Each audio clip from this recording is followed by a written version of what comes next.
الخطيئة الأولى التي ارتكبت في هذا الكون كان دافعها ذات نرجسية ترى نفسها كيانا متعاليا على الآخرين، ذات تعتقد بأن الأوامر الإلهية لا يجب أن تسري عليها كما تسري على جميع الخلق. أنا خير منه، هكذا قال إبليس مؤسس العنصرية والطبقية الأول. تناسلت بعدها العنصرية وأنجبت بنين وبنات لم يختلفوا عنها كثيرا.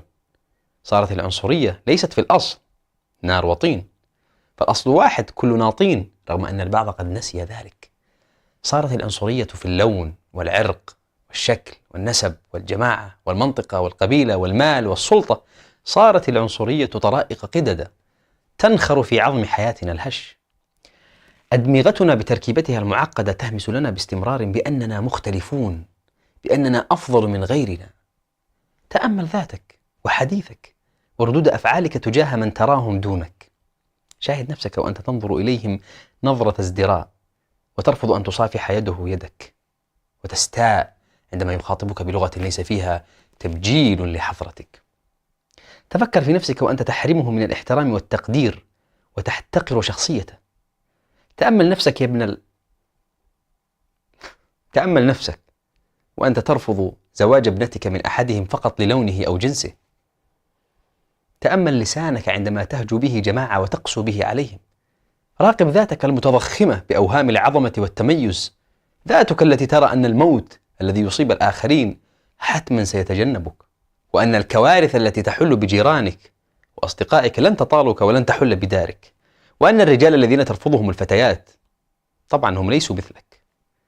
عنصريتنا المقيتة نجدها حتى داخل البلاد الصغيرة الواحدة المقسمة، فيمقت شمالنا جنوبنا ويبغض جنوبنا شمالنا، ويحقد شرقنا على غربنا ويعير غربنا شرقنا.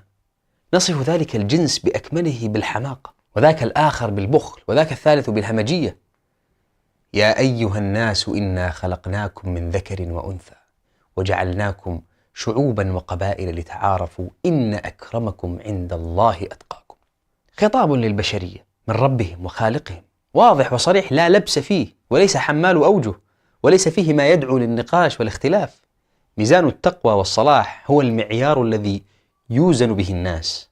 نسينا هذا الخطاب، نسينا أن اختلافنا لسانا ولونا وشكلا هو آية وبديع من صنع الله، ومن آياته خلق السماوات والأرض واختلاف ألسنتكم وألوانكم. حين تتمكن العنصرية من النفس تعمي البصر والبصيرة، وتصبح الجريمة هي الوسيلة التي توصل لغاية التميز.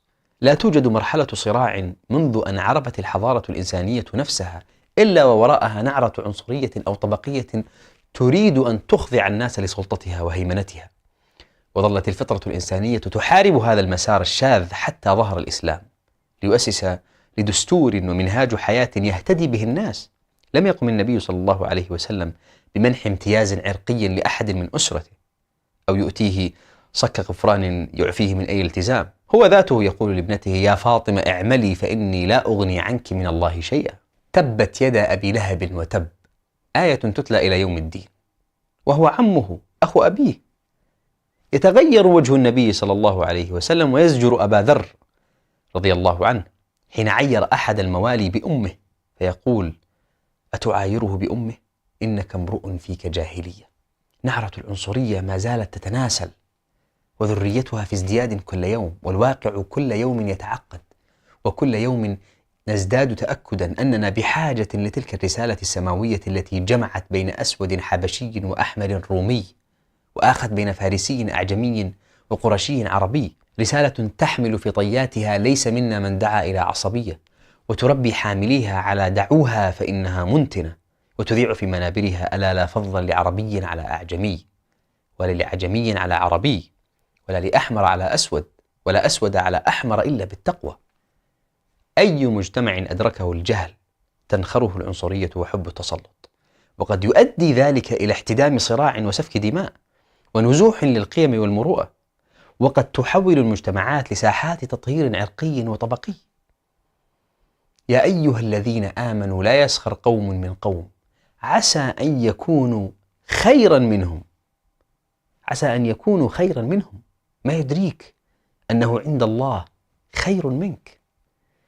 نحتاج لأن نعيد النظر والتفكر في آرائنا وقناعاتنا ونظرتنا للحياة، حتى نهزم جيوش التحيز والعصبية التي طالما عسكرت في دواخلنا، ونكسر عصا العنصرية التي طالما حملناها ظلما وعدوانا ضد أناس وأفكار من حولنا. وفوق كل هذا نحتاج ذلك حتى نلقى الله بقلب سليم. سلام.